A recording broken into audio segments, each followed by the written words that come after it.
Assalamualaikum warahmatullahi wabarakatuh. Salam sejahtera tuan dan puan kepada anda yang nak improve your communication skill, dan mungkin bila anda bercakap, anda nak orang dengar bila anda bercakap.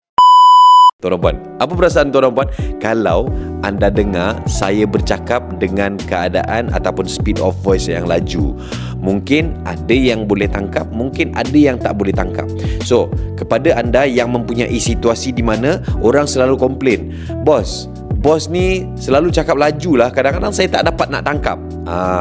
So, tuan dan puan, I would like to recommend untuk anda bila bercakap, cool down, relax. Ni especially kepada tuan dan puan yang mempunyai situasi percakapannya laju lah. Maksudnya sebelum bercakap tu, relax, tarik nafas yang dalam, tahan, lepaskan, tarik nafas yang dalam, tahan, lepaskan, tarik nafas yang dalam, tahan, lepaskan, dan bercakap.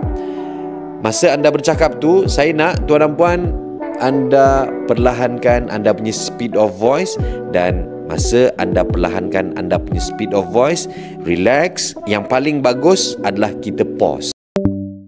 Sebab bila kita pause dan kita punya speed of voice tidak terlalu laju, insya-Allah dia akan meningkatkan karisma ataupun credibility kita semasa bercakap. Dan yang paling penting, insya-Allah orang akan dapat digest message kita dan orang akan boleh tangkap poin-poin yang kita nak sampaikan.